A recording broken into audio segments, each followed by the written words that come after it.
Subscribe कीजिए केन astro को और बेल आइकन को दबाइए लेटेस्ट एस्ट्रोलॉजी वीडियोस को सबसे पहले देखने के लिए।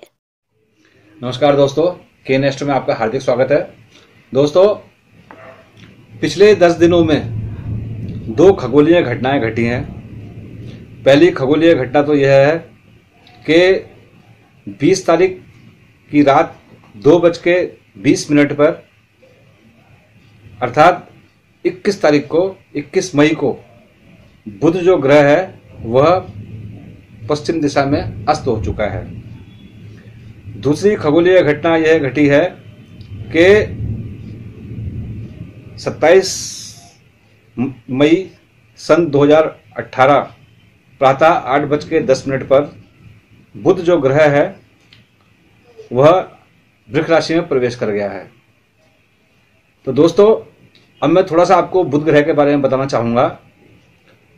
बुध ग्रह को मरकरी कहते हैं इंग्लिश में, और यूनान में इसे हेमेसिस कहा जाता है। साथ ही रोमन लोग इसको मर्क्यूरिस की संज्ञा देते हैं। कहने का तात्पर्य यह है कि पाश्चात्य देश में भी, यूनान जैसे देश में भी बुध को जो है हेमेसिस देवता के नाम से उसकी पूजा की जाती है। इसी के साथ दोस्तों, मैं यह भी बताना चाहूंगा कि बुध जो होता है वह नपुंसक ग्रह होता है। नपुंसक ग्रह इसलिए कहूंगा कि बुध सौम्य ग्रह है, उसके अंदर जब भी कोई कमी आती है तो वह अपना शुभ फल देना बंद कर देता है और उसका जो पाप फल शुरू हो जाता है। बुध को जो है कहा जाता है कि बुध जो है अर्थशास्त्र का ज्ञाता है। तब कहने का तात्पर्य यह है कि जिन व्यक्तियों का, जिन जातकों का बुध बहुत अच्छा होता है, अर्थात उच्च का होता है या स्वग्रही होता है या मित्र घर में होता है, तो वो लोग जो है अर्थशास्त्र पर उनकी बहुत अच्छी पकड़ होती है। अब बुध अच्छा होता है तो बहुत बढ़िया होता है। क्यों? क्योंकि बुध जो है वो बुद्धि का मालिक है। जिसका जितना अच्छा बुध उसकी उतनी अच्छी बुद्धि, अर्थात वह जो जातक होता है वह बहुत बुद्धिमान होता है। इसी के साथ दोस्तों, मैं यह कहना चाहूंगा कि बुध के राशि परिवर्तन की वजह से, अब बुध के अस्त होने की वजह से इसका 12 राशियों पर कैसा प्रभाव है वह मैं आपको बताना चाहूंगा। वैसे मैं यह बता दूं कि 12 की 12 राशियों पर इसका जो है अच्छा प्रभाव नहीं है। क्यों? कि बुध ग्रह अस्त होने की वजह से जो है सब राशियां जो है उसने गड़बड़ा दी हैं। विशेष करके जिन राशियों पर इसका अच्छा प्रभाव था वह भी जो है बुरे प्रभाव में परिवर्तित हो गया है।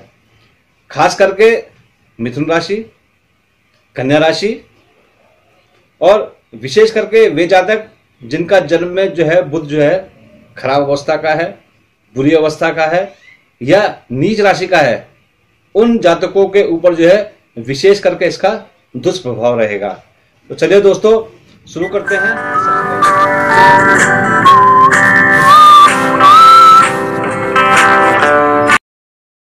सबसे पहले लेते हैं मेष राशि को। मेष राशि वाले जातकों का जो दोस्तों जो बुध है वह दूसरे भाव में विद्यमान है। दूसरा भाव जो होता है दोस्तों, वाणी का स्थान भी होता है, पारिवारिक स्थान भी होता है। अब वहां से उसकी सीधे दृष्टि जो है अष्टम भाव में हो रही है।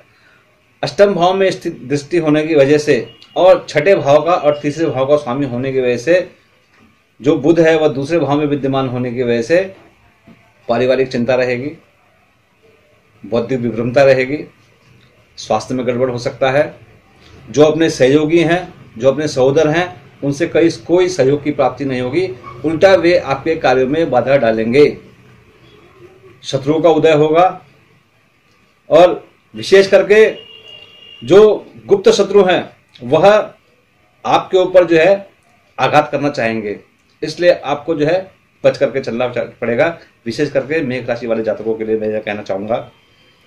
साथ ही साथ मैं यह भी कहूंगा कि दिमागी उतार चढ़ाव रहेंगे और मन में बेचैनी का भाव रहेगा, और यह जो स्थिति है यह जो है लगातार बनी रहेगी। इसी के साथ दोस्तों अब लेते हैं वृश्चिक राशि को। वृश्चिक राशि वाले जातकों का जो बुध है दोस्तों, पंचमेश अद्वितीय जो बुध है वो लग्न स्थान में विद्यमान है। क्यों? लग्न का बुध बहुत अच्छा होता है, किंतु अस्त होने की वजह से स्वास्थ्य कष्ट रहेगा। वृश्चिक राशि वालों को चर्म रोग हो सकते हैं, क्योंकि बुध जो है वह चर्म का स्वामी है, अर्थात स्किन का स्वामी है। यानी कि जिनका जो है बुध खराब होता है उनको जो है चर्म रोग होते हैं या स्किन डिजीज होती है। खास करके पारिवारिक स्थान का स्वामी होने की वजह से पारिवारिक चिंता रहेगी, क्योंकि बुध जो है परिवार स्थान से 12वां बैठा हुआ है। पारिवारिक चिंता रहेगी, धन का संग्रह नहीं हो पाएगा, उल्टे आपके ऊपर जो है ऋण चढ़ सकता है। संतान पक्ष की तरफ से चिंता रहेगी, बौद्धिक विभ्रमता रहेगी, अध्ययन में रुचि नहीं बढ़ेगी, दाम्पत्य जीवन में उतार चढ़ाव आएंगे। व्यापारी वर्ग हैं, उन्हें व्यापार में धनहानि हो सकती है। व्यवसाय वाले अपने व्यवसाय को ध्यानपूर्वक करें। और खास करके जो वृश्चिक राशि वाले जातक जो विवाहित हैं, उनके दाम्पत्य जीवन में उतार चढ़ाव तो मैंने बताया ही है आपको। साथ में जो पुरुष जातक हैं तो उनको पत्नी को कष्ट के योग बने हुए हैं, जो स्त्री है उनके पति को जो है कष्ट के योग बने हुए हैं। और बौद्धिक दिक्कतें इस प्रकार की आएंगी कि आप जो है अंट संट निर्णय लेंगे। उन निर्णयों को लेने की वजह से आपको जो है दिक्कतों का सामना करना पड़ेगा, परेशानियों का सामना करना पड़ेगा और मन में बेचैनी का भाव रहेगा। तो दोस्तों अब लेते हैं मिथुन राशि को। मिथुन राशि वाले जातकों का जो बुध है दोस्तों, वह अपनी राशि से 12वां पड़ा हुआ है। कोई भी जो ग्रह होता है जब वह अपनी राशि से 12वां होता है तो उसे जो है अच्छा नहीं माना जाता, उसका जो है दुष्फल देता है जिस भाव का वो स्वामी होता है। मिथुन राशि वाले जातकों का जो बुध है दोस्तों, वह लग्न भाव अर्थात पहले स्थान का और चौथे भाव अर्थात चतुर्थ भाव का स्वामी है। इन दो भावों का स्वामी होकर के बुध जो है वह 12वें भाव में विद्यमान है। 12वें भाव में वैसे भी मूल रूप से 12वें भाव में जो बुध होता है वह अपने नीच का फल देता है। बुध वैसे ही अस्त है।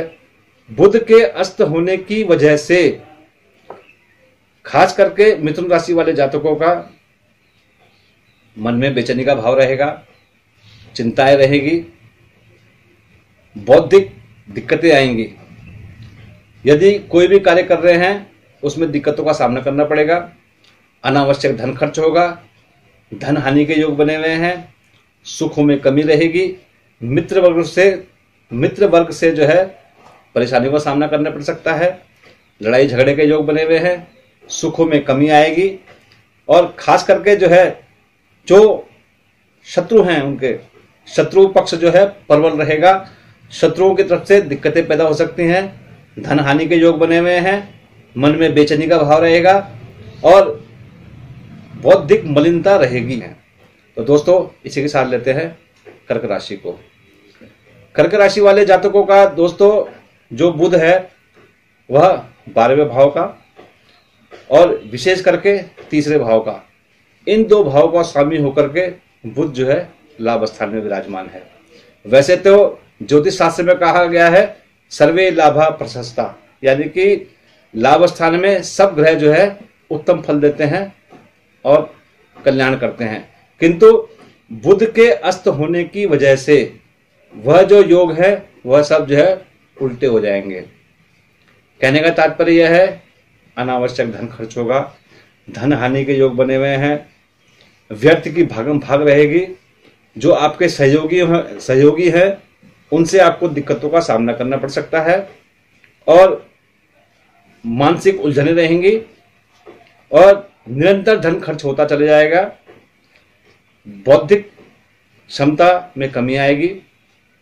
खास करके बौद्धिक क्षमता में कमी आने की वजह से व्यर्थ में अपना समय व्यर्थ करेंगे और साथ ही साथ जो है जो कर्क राशि के जातक अध्ययन कर रहे हैं उनका अध्ययन में मन नहीं लगेगा, संतति पक्ष से दिक्कतें हो सकती है अर्थात संतान को कष्ट हो सकता है, और मन में बेचैनी का भाव रहेगा। खास करके जो कर्क राशि वाले जातक हैं उनको अपना विशेष ख्याल रखना चाहिए क्योंकि उनके राशि में राहु गोचर में चल रहा है। हाँ, इतना अवश्य है कि बुध के साथ जो है सूर्य भी विद्यमान है, तो सूर्य और बुध का जो है बुध आदित्य योग, यानी कि सूर्य और बुध का जो है योग बना हुआ है, किंतु बुध के कमजोर होने की वजह से इस प्रकार की दिक्कतें पैदा हो सकती है। तो दोस्तों, यह था उन 4 राशियों पर, मेष राशि से लेकर के कर्क राशि तक, इन 4 राशियों पर बुध का दुष्प्रभाव। तो दोस्तों, इन 4 राशियों वालों से विशेष करके मेरा आग्रह है कि उक्त अवधि में अर्थात 20 मई से लेकर के 10 जून तक की अवधि तक जो है बुध का उपाय करते रहें, बुध का जाप करते रहें, बुध का दान इत्यादि करते रहें और जो भी कार्य करें अपने विवेक से करें और समझ कर रहें। तो दोस्तों, यह वीडियो आपको कैसा लगा कृपया लाइक करें, सब्सक्राइब करें, शेयर करें। तो दोस्तों, आज के लिए सिर्फ इतना ही।